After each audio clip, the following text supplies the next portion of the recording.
Good afternoon, everyone. I am Brenda Granger, the director of the Oklahoma Museums Association, and I would like to welcome you to today's webinar, Building Community in the Museum Workplace and Why It's More Important Than Ever. We are so excited here at OMA to be partnering with museumexpert.org. We think this is going to be an amazing webinar today, and you're going to learn a lot and be inspired for sure. And so, Rita, I would like to introduce Rita Dietrich, and I would also like to acknowledge our partners. I believe that's the next slide, and everyone that has made this workshop possible, or excuse me, this webinar possible. And so, Rita, without further ado, there's our partners there we'd like to acknowledge. So without further ado, Rita, please take it away. Hello, everyone, and thank you, Brenda. I am delighted to be here with all of you today. I am Rita Dietrich. I have a small consulting business that I started about 2 years ago called Dietrich Consulting. But today I'm here in a different role. I am also a volunteer with museumexpert.org.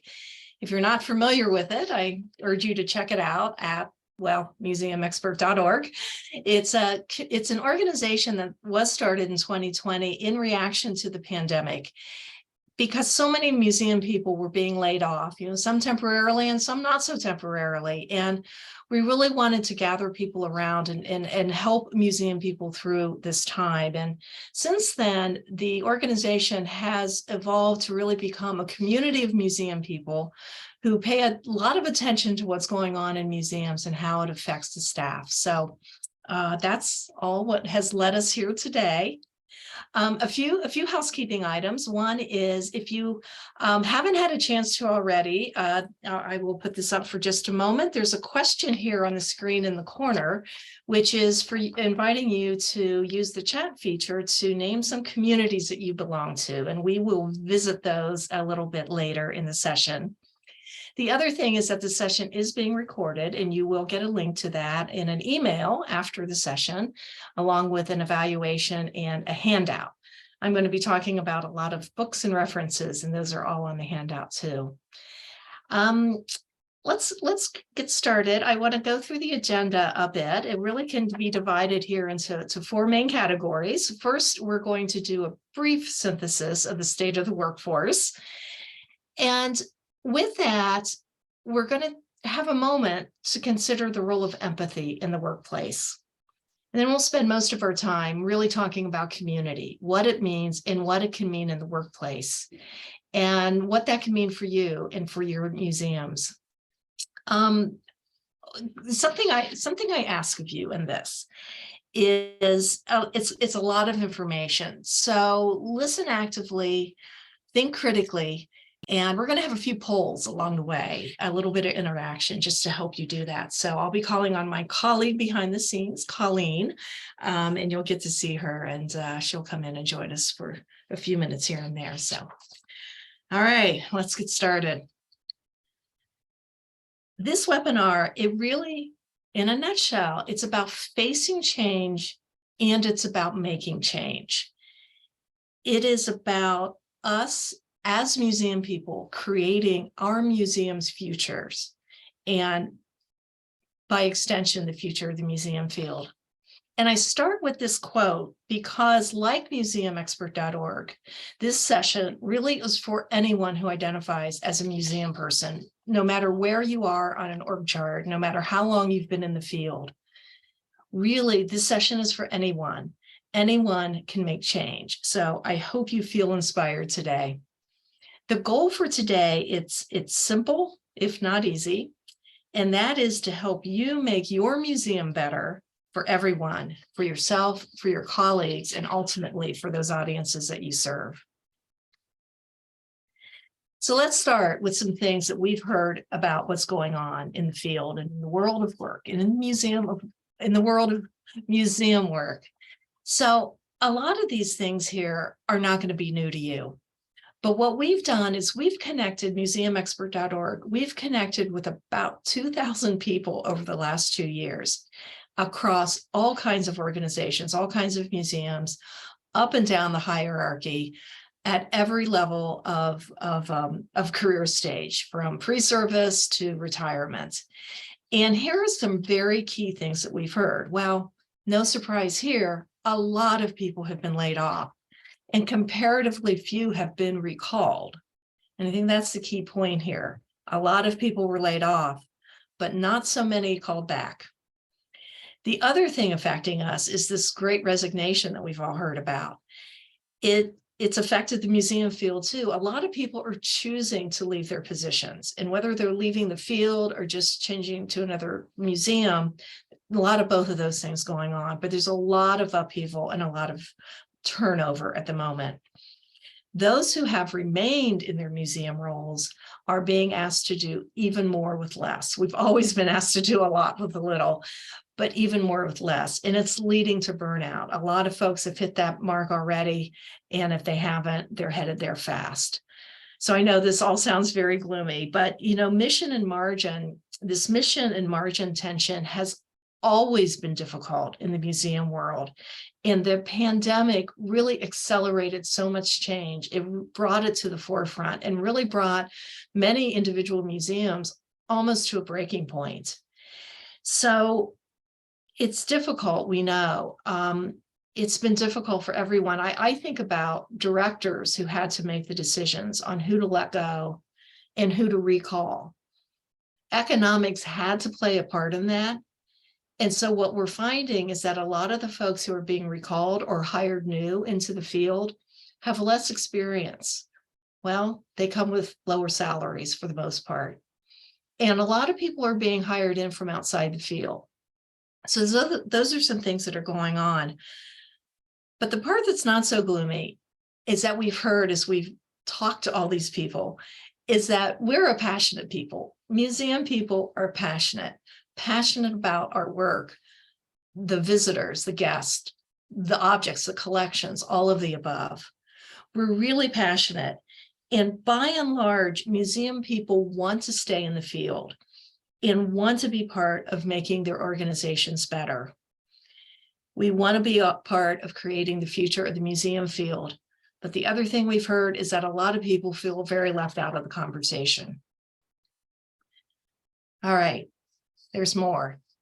And for the moment, it doesn't get any better, but here we go. We've also heard and learned a lot about and paid attention to things that were happening in the world of work outside of the museum field, in the great world of work. And there are some key things that I think really apply to the museum field.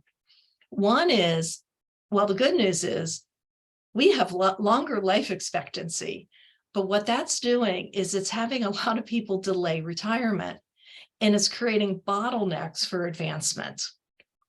And we see this play out in generational differences. There are a lot of studies that show that the relatively younger generations, they have a disconnect when they get into the workforce, a disconnect between their perception of what advancement was going to be like and the reality. They're seeing and hitting those bottlenecks. Also, a lot of the younger generations, relatively younger folks, really want work with purpose, and that's good for museums, that's good for mission-based organizations. Yet they get into the workforce and they're disillusioned. The other thing we're seeing is this growing mismatch between formal education and what's needed for skills today. Skills are changing so fast. Technology has a lot to do with this.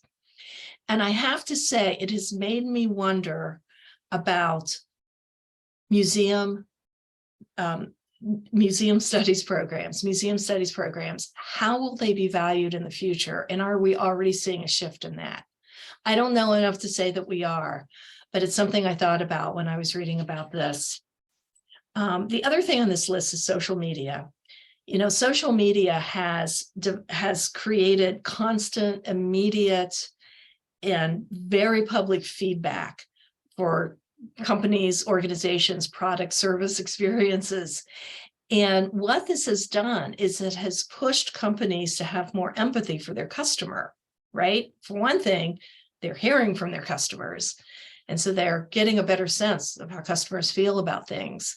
But they also don't want the bad things to be made public. So there's this great empathy for customers. Yet Many would say that this empathy for employees has lagged. And I think we're seeing that in all sectors and the job market today in general. Oh, so how do we summarize this? All of these things that are happening in the workforce? Well, to say it succinctly, the social contract is shifting. This long-standing implied agreement between employees and employers really has changed. It's been changing, it's been shifting, and the pandemic just accelerated this shift. If it wasn't apparent before, it's obvious now. Employees cannot rely on employers to take care of them in the long run. And that's really difficult for those of us that were at particular employers for a long time. It just isn't happening. And that's been disintegrating for a long time. And the pandemic has really shifted that. Okay, so this is all gloomy. This is the gloomy part of the session. It gets better, I promise. So what can make this reality palatable? Well, this is where we talk about empathy. So I think we all know what empathy is. And we heard a moment ago about how social media has had this effect of companies, organizations having more empathy for their customers, or in our parlance, visitors or guests. But it's not always true with the people who work there. There was a great quote from one of the books that I've been reading. Companies have been called out when the public has found out that their great customer service is at odds with their treatment of employees. So, is your museum known for its great customer service or guest services? Are you really proud of how well you're meeting the needs of your external communities? A lot of museums are doing that, and that's great. Keep doing it. But what might your colleagues say about how they're treated? And I wonder too, how that answer might be different today than it would have been if asked 3 years ago, because of all we've been through since the pandemic. Now, I'm sure many of you already empathize with your colleagues. I will say that I believe that most people on this call are good people because we're museum people. But what this is talking about is taking empathy beyond individual interactions and really making a part of organizational culture. So Sophie Wade, in her book, Empathy Works, speaks of empathy as a skill, a mindset, and an organizational value. So let's see how this ties in with this sense of community that we want to learn about today. Community. This is a word that we use a lot. Museums are always talking about serving their community or communities. And it's a word we hear. It's a word we use often without thinking very much about what it means. So let's pause for a moment, and I'm going to call on my colleague, Colleen. Colleen, if you can share with us some of the responses to the opening question on the opening slide. Yeah, sure. Can you hear me okay, Rita? I can hear you. Okay, great. We were kind of all over the place. There were certainly comments around religious community, work community, LGBTQ plus communities, a lot of parents. So a lot of identifying as parents or caregivers, those communities. So yeah, I think we had some really good professional and personal representation of different communities people were part of. Yeah, Colleen, thank you. That is an interesting list. And I have to say, when we put that out there, we really didn't know what we would get. But there are a couple of things in there that really resonate with me. I think it doesn't surprise me that religious communities, I grew up in a particular religious community, so I know what that feels like. And I'm glad that some people said we're community. And the caregiver one, and I would put parents in that category too, is interesting. So here's something to think about. What all of those have in common, you're right, Colleen, they were across the board, but what they all have in common is connection. And I'm going to go to biology here for a moment, but connection is crucial to our existence as animals, as human beings, as mammals. Connection is crucial to us as human beings, and community is critical to mission-driven organizations. in a nutshell, community gives us purpose. So these are two resources, and I mentioned there'll be a handout that will be emailed to you after the session, and it has a reading list. It has a list of resources for you. But I wanted to point out these two books because the next part of this session depends heavily on these. These are two books that really deepened my understanding and expanded my understanding of what community can be. And one of the things, these two books are very different from each other. But what I found interesting is both authors, Vogel and Porath, define community exactly the same way. Community is a group of individuals who share a mutual concern for one another's welfare.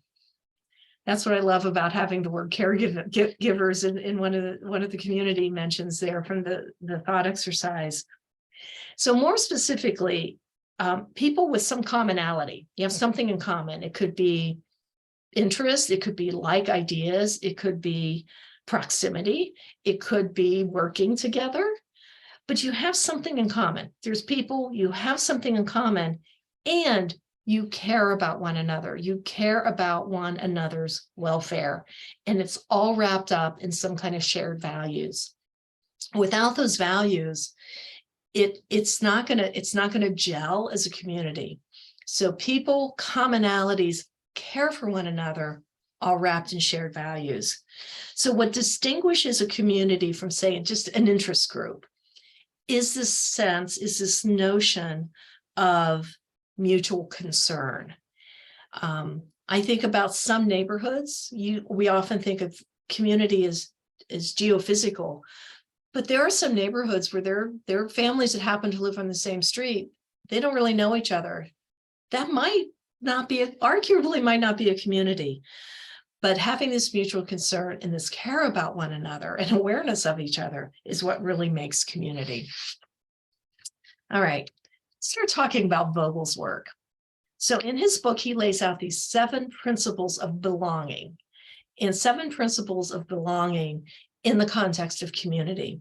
So they're all listed here, and we will go through these pretty quickly. I'm going to give a lot of examples of things that hit me as soon as I read these. His book devotes a chapter to each one of these. And every time I read that, I immediately saw application within museums and museum staff as community. So let's go through those. So the first one on the list is boundary. And that is, just as it implies, it's the invisible line between those inside a community and those outside a community.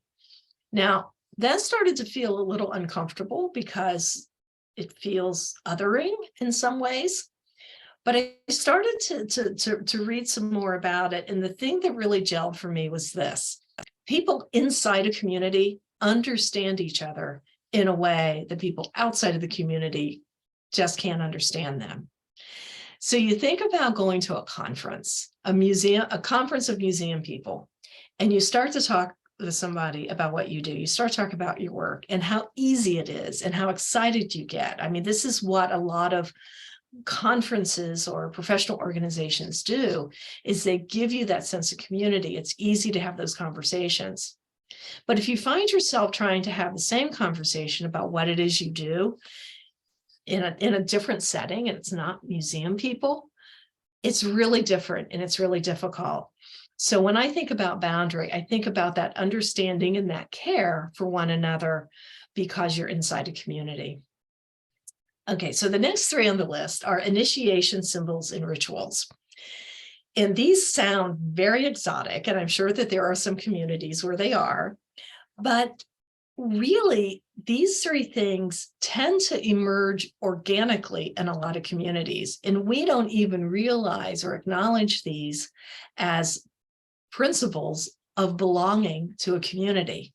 So here are a few examples. So initiation are activities that mark a new community member. So I think about what happens, what marks a new staff member in a museum? Well, for one thing, there's HR paperwork. Well, that's not very exotic or even very fun for some people, but it is a thing. And think about what that looks like and feels like for that new staff member to be sitting down and filling out the forms and signing on whatever they need to sign. It is an initiation of sorts. And of course, I think a lot of workplaces, especially museums, have other things like onboarding and orientation, or maybe you have some ways that you welcome and introduce new staff members. So that's initiation. Symbols are things that represent ideas that are important to us. So the thing I thought about with this is, for those of you that have not necessarily a uniform, but a shirt that has the museum logo on it, and you have a name tag and all that, think about what that felt like the first time you put that on. I mean, it's just a shirt, right? But it's not. It represents so much more. It represents the museum, the brand, the mission, being part of a community. Name badges the same way. So if your museum has things like badges or badging programs or pins or recognition things, these are all symbols that represent things that are important to the community. With rituals are rites of passage. So that could be like a work anniversary, or maybe you celebrate a first for our various staff members. But often rituals involve play. So I used to work in a place where at 5 o'clock, there was a Nerf gun battle that erupted in the department next door. It was noisy. It was sometimes a little irritating, but it was so fun. And even though I wasn't part of that department, it was a ritual I felt part of because it signified something. It signified this sense of belonging to a group. The 6 o'clock gathering at the local watering hole. Some of us do that, maybe occasionally. These are rituals. And whether you realize it or not, these things connect the present with the past and the future, helping to create a feeling of stability.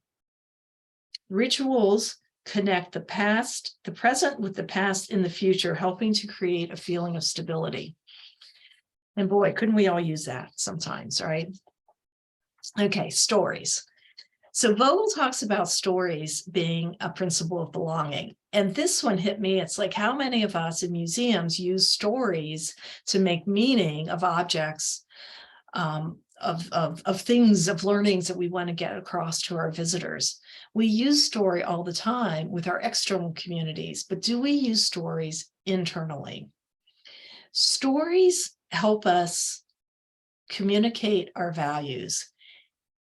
And when we're heard through our stories, we're heard, we're seen, and we're understood. And now we're right back to empathy. Storytelling, intentional storytelling within the museum staff can really lead to empathy. So next one on the list here is place. And I found this one so interesting. And this took me a while to have an aha moment. I think place as a principle of belonging is at the core of some of the controversy about remote work and work from home. I mean, if you think about it, there have been studies that show a lot of people think of museums as sacred spaces. Well, that's for our visitors, but I think staff members do too. Having a place for community helps us know where we belong, literally. And I think that there are a lot of folks who aren't ready to let that go. I mean, we're learning to identify and have virtual space as that place for belonging, but it's a tough transition. So I think that's an interesting one to think about at this time. All right, the last one on Vogel's list are inner rings. So Vogel talks about communities being a set of concentric circles and that there's an inner ring or an inner circle. When I first read this, I had a negative moment of inner circle. That sounds, I mean, by definition, an inner circle is exclusionary, and that feels wrong. That feels negative to me. But in talking about community, we're talking about progressing to the inner ring, the inner circle, so to speak, not by climbing a ladder, not by moving through hierarchy, but we mature in an organization by how we participate. the more your participation in community becomes less about yourself and more about the collective, the more you mature in a community and the more senior you become, no matter where you are on an org chart. And that's why I love that quote, actually from Porath's book that was at the beginning. No matter who you are, you can be a leader in community. All right. That was a lot quickly. But those are Vogel's 7 principles. So I'm going to breathe for a moment. And I'm going to call on Colleen to do a poll for us and to get you, help you thinking and processing what we've just heard. So Colleen, we're ready for a poll. It's up, Rita. It is? Okay, I can't see it. I trust you. That's okay. It's up, I promise.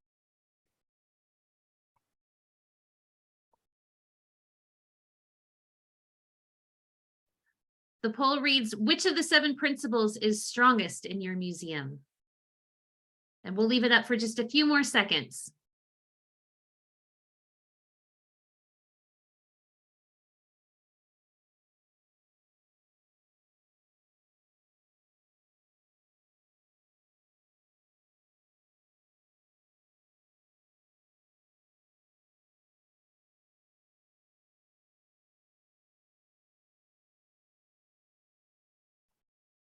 All right, Rita, I've closed the poll. Let's see. Looks like our top winner is stories with 28%, followed by place with 25%. And then we get down 13% for boundary, and then we drop from there. Initiation symbols, rituals, all 9%, inner rings, 6%. Interesting. I find that fascinating. Oh, I could go on for hours on that. Interesting. Keep thinking about that. We're going to move on because I want to get to Porath's work. And whoops, need to move. There we go. Whoop. All right. Christine Porath. Now, what I really like about her work is specifically about building community in workplaces. So highly relevant to us. Now, a lot of the examples in her book, she talks about huge corporations, but once again, I'm reading this and I'm thinking, after I read Vogel's work and thought, this applies no matter what the size of the organization. So here are the 6 things to build community, and we're going to go through each of these one by one. So the first is unite under a single cause. Now, this sounds simple enough for a mission-driven organization. If you have a mission statement, well, that's it, right? Well, maybe that's good. But I will say that sometimes that single cause gets cluttered. You have a strategic plan, you have goals, you have objectives, you have vision, you have values, you have department goals, individual goals, objectives, so forth. I think sometimes that unifying cause isn't as clear as we think it is. So I'm going to keep you awake and ask Colleen to launch another poll.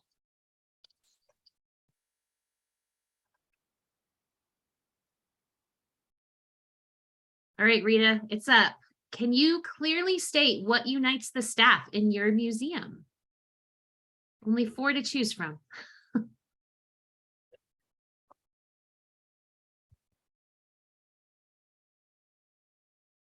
We're going to let this go for just a few more seconds.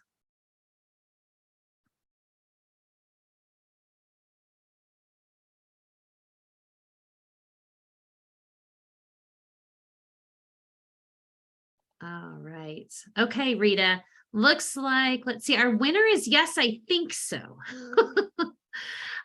With 47%. And then I'm not so sure, coming in at 24. And then absolutely and nope, interestingly, are tied at 14% on either end of the spectrum. That's interesting.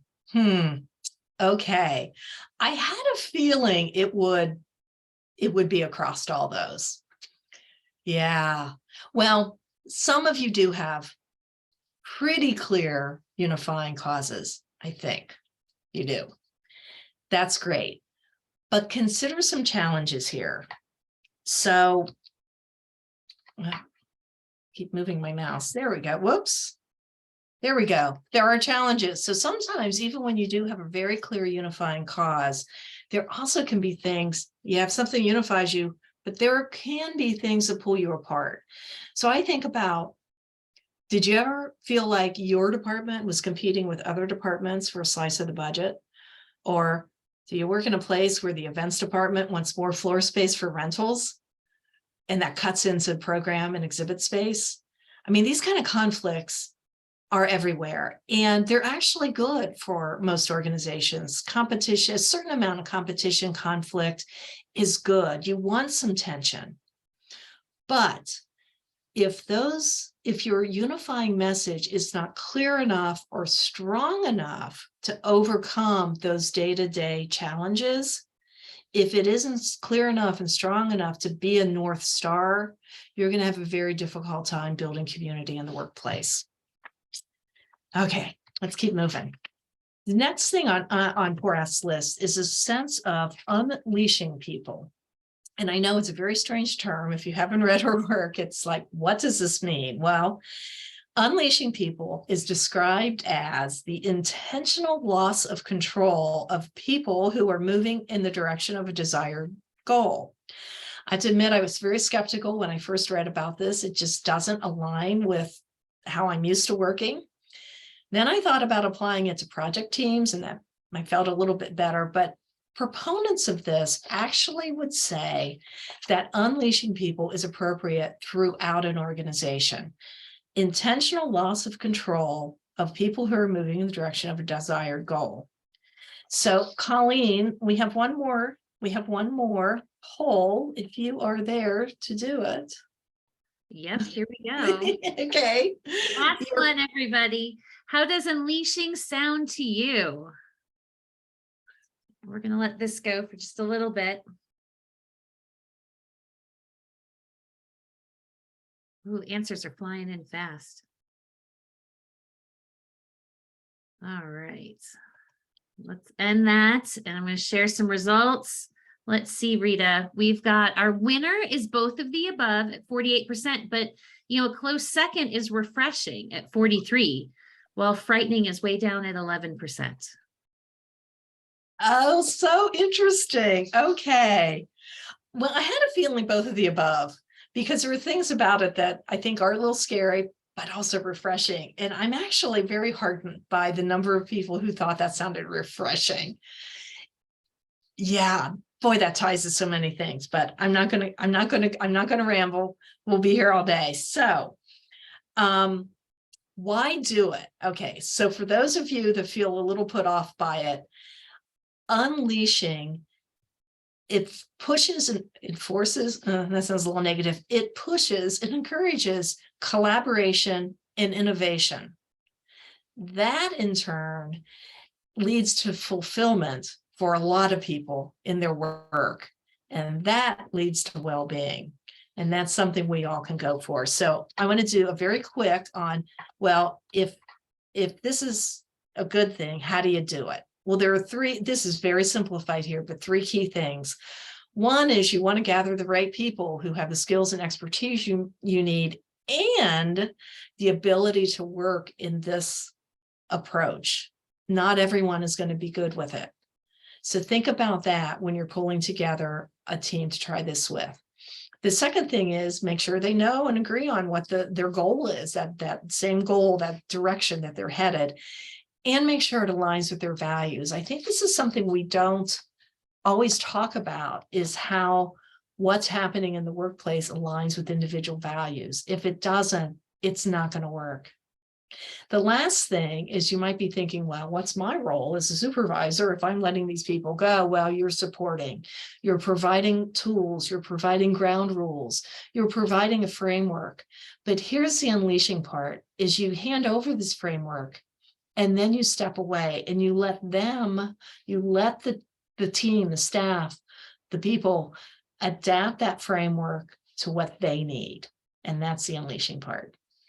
So I'm going to work on that. I hope if some of you try it, you let me know how it goes. All right. Next on the list is creating a respectful environment. And this sounds obvious. It should go without saying, but This is about empathy again, because we each know what feels respectful to us as individuals. But do we really know what feels respectful to our colleagues? And how do we know if we don't ask?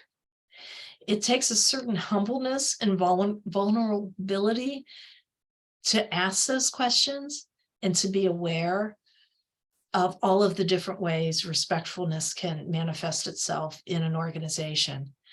I know it's challenging, but I encourage you to do that. It's critical to building a workplace community. This next one is practicing compassionate candor. And this is, some of you may have read about this before. It used to be called radical candor. Now it's compassionate candor. And it means caring personally while challenging directly. It's being direct with people because you care about them and they need to hear something, even if it's unpleasant. It's, caring for one another and this concern, mutual concern for one another is critical to community.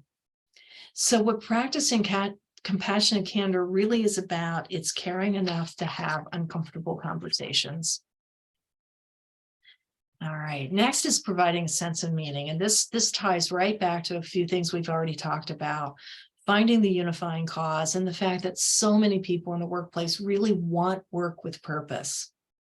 The trick here is, how do you take that to an individual level? Well, Horath has a lot of interesting suggestions, but the ones I found, I think, most useful and applicable in museums is the sense that we're all born with a natural sense of curiosity and exploration. How do we nurture that on the job? To me, it's the opposite of quiet quitting, where people are so distraught, they're just doing what's necessary. The flip side to that is encouraging curiosity, exploration, even if it's something that isn't part of the normal job description. Can we get back to having that energy in the workplace? All right, last on her list, and certainly not least, is boosting well-being.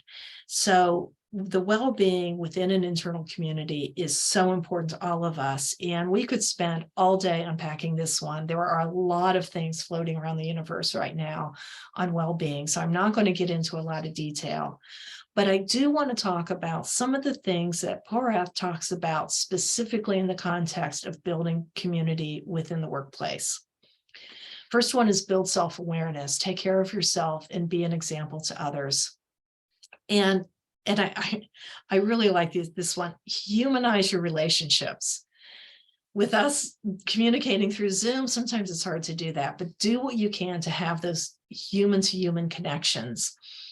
And if you're a boss, let your people know what's challenging you. Again, it takes a certain amount of courage to be vulnerable like that, but it's worth it. Humanize your relationships. The next one is, I had to laugh at this. She suggests reducing meeting time. Okay, sure, easier said than done. Well, my restatement of that is to rethink meetings. And if you haven't dug into some of Priya Parker's work on the art of gathering, it's really inspiring and enlightening to think about, to rethink why you get together and what meetings are about. And another one she says, and this is right back to Vogel's rituals, is create shared experiences. I was always one that didn't have time for play on the job, but I'm beginning to think that some of those things are exactly what we need right now. All right, I've mentioned a lot of references, and again, those are all going to be on the handout that will come to you via email after the session. So here's a quick review of all of the things that we have talked about. I feel like we all need to take a deep breath. I know this has been a lot.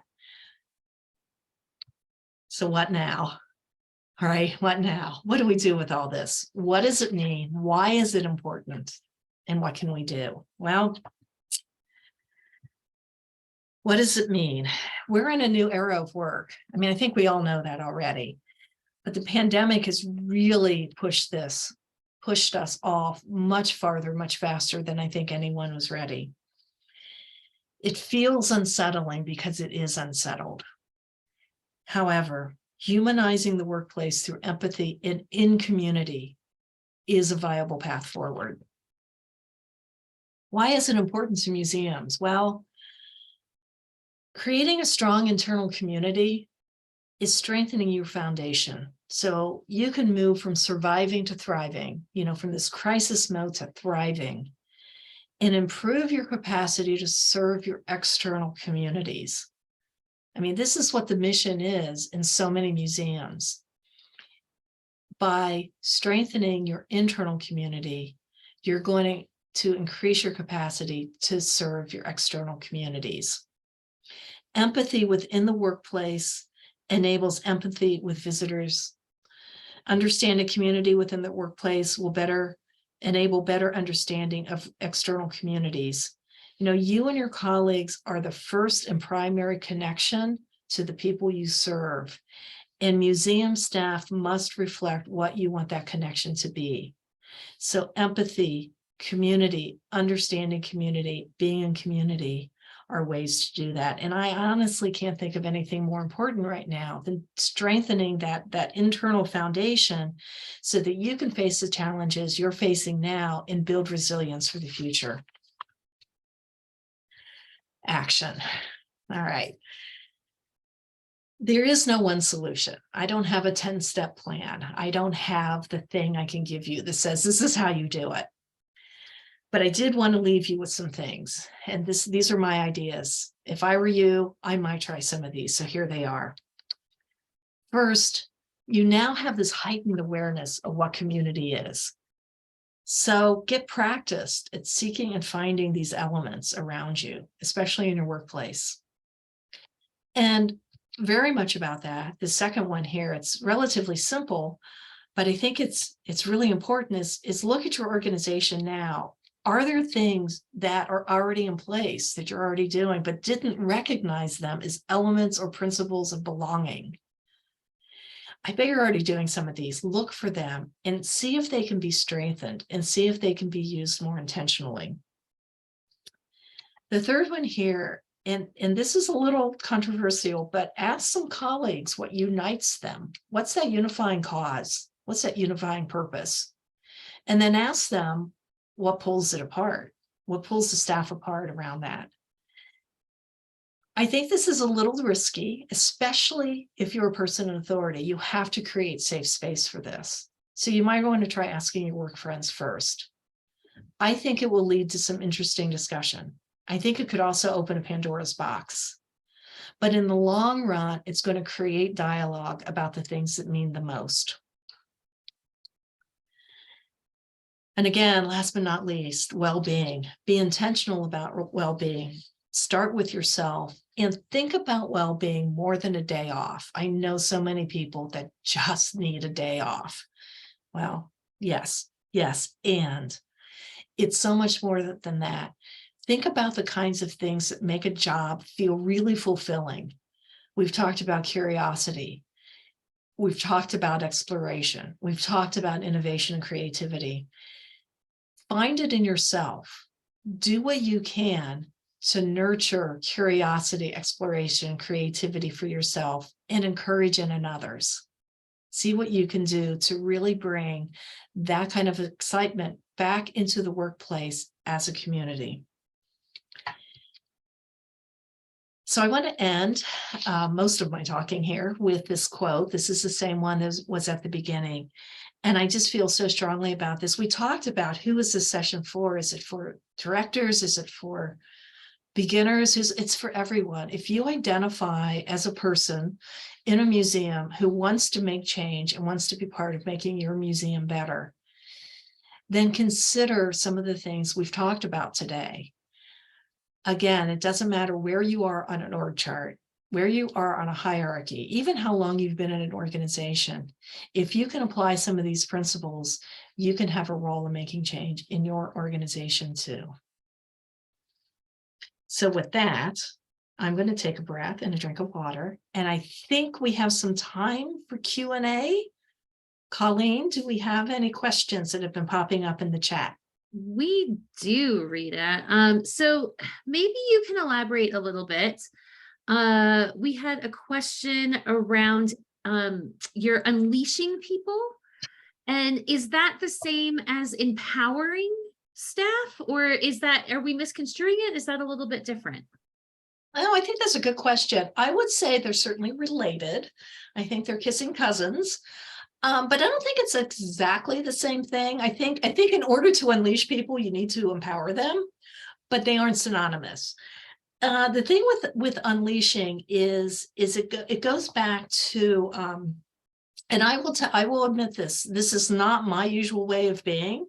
So I'm sure people out there who are a little more right brain than left brain might have something to add to this, but it really goes back to that sense of what is the role of a supervisor, a boss, somebody in authority in this kind of thing. It really is setting a stage so that people can find within themselves the best of themselves. And it is certainly empowering as part of that, but it really is providing the framework, the stage, the actors, if you will, and putting it together, and then being able to walk away, being able to have the team, the group, whoever it is, take the ground rules, take the things, take the direction, and make it work for themselves, instead of coming in saying, oh, no, that's not how I would do it, or that's not how I thought you would do it. It really is, I think, a little bit beyond empowering. It's providing that framework, and then letting it go. That's very insightful. I don't think I would have gotten there all by myself. Thanks, Rita. Well, we do have one more question. I think we have just enough time. Jose would like to know do you think if there are exterior communities, so external communities, that work communities could use as role models to follow or imitate? Yes, although I'm hesitant to give examples because that would be so personal to me. What really struck me about all of this work that we've been doing, museumexpert.org, on community and what does it mean, is that these things really cross over to different kinds of communities. And Vogel's work was really interesting. And I always hesitate to give people reading lists, but his book got so deep into what community means that he actually had to write a chapter about how to not become a cult.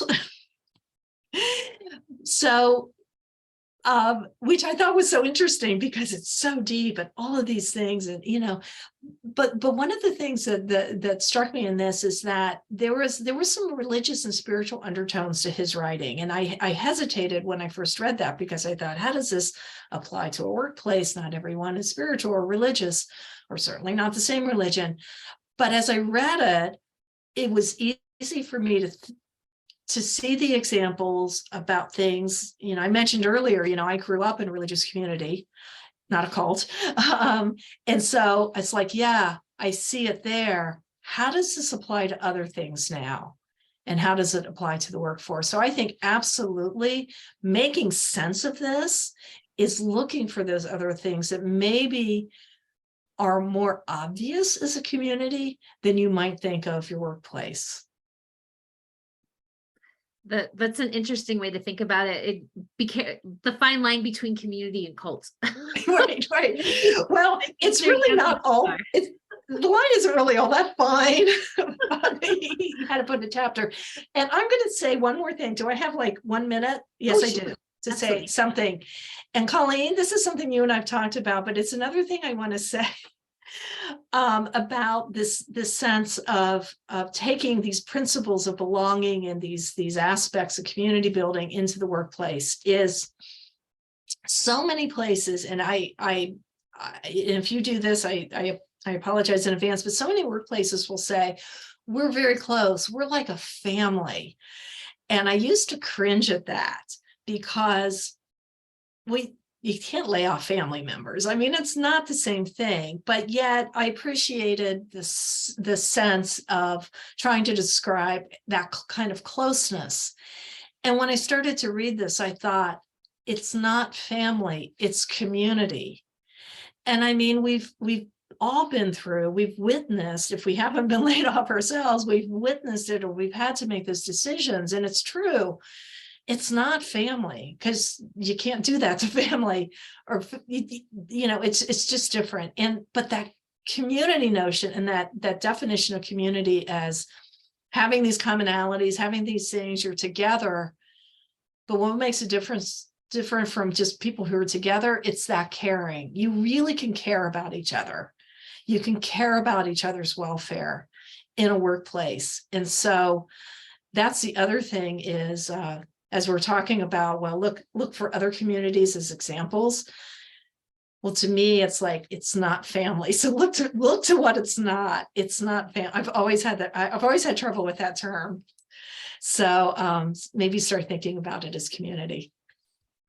All right. I know we're going to turn it over to Walter here in just a second, but can we squeeze maybe one more question in, Rita? I think we have just enough time.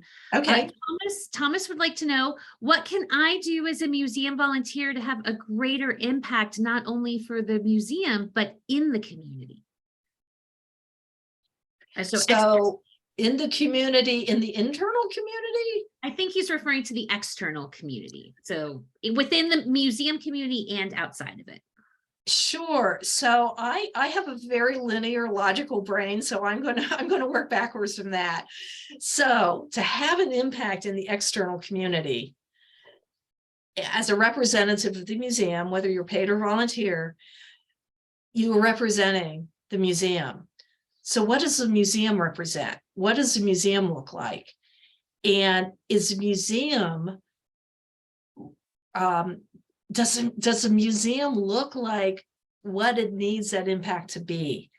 And if it doesn't, or even if it does, strengthen it. And if it doesn't, what can you do inside the internal community to make that connection? Because we've really talked about connection. So connecting with your colleagues within the museum will form that strength and that unifying cause. It'll make it clear so that you can then have that impact externally. I know that's not very specific, but I don't think I can be specific on this one. Well, thanks so much, Rita. I think there's been a lot of chat around just how much your presentation today has made everyone think a little bit more specifically about community, especially obviously museum staff community. I'm going to let you wrap it up and then hand it back over to Walter. Okay, well, I thank everyone for your time and attention today. This has been a labor of love, and museumexpert.org certainly is building its own community and learning how to build community at the same time. So thank you for being part of this journey. And I'm going to turn it over to the fearless leader of museumexpert.org, Walter Stavelaz, and he'll do a quick wrap here. So Walter, take it away. Thank you, Rita. Thank you for these nice words as usual, but for your presentation in general. I think from the comments that I have been seeing that everybody was really appreciating the amount of information and the depth of information that you have been giving on this topic. So let me wrap up by thanking in the first place the association, the Oklahoma Museum Association, for the partnership that they have created with us. We know that many institutions and many people inside museums value being part of an association like that. All our surveys that we have been doing over the last months show that people who work in museums, not only are they passionate about what they do, but that they refer very often and most of the time to the networks to which they belong as being the first source of inspiration and professional development that they are looking for to make progress in their career. So working with an association like that for us is very significant, and we really appreciate that. So thank you for trusting us in that endeavor. And then secondly, I want to say this is also a premiere in the sense that museum expert has so far been bringing people together around topics and having the best possible speakers on the different topics. And this is the first time that we actually, I think, through Rita, contribute to the conversation ourselves with some original work and thinking and thoughts. And so we're gonna not stay with that. We think we can contribute further. We only have started scratching the surface, but stay tuned for the coming up webinars in January, February, and March that all are in the same line of what we have heard, but going deeper in terms of what work in museums mean, how that affects people's lives, how people's professions, how they can build future careers by exploring new ways of healing from situations that we have just learned through COVID.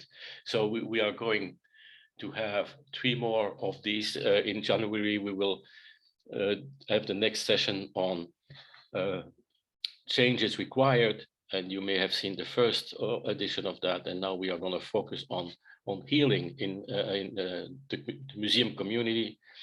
Then we will move on from that, but still trying to contribute to the thinking and bringing the best possible people together to do that. So if you're not a member, you're not going to be informed of that. So please go to museumexpert.org and register on our site, so you will be informed in the future about all our activities. And thanks again to the association, thanks to Rita, and thanks to the usual staff of Museum Expert, who has been providing the support and the promotion and all the information about this. Thank you all.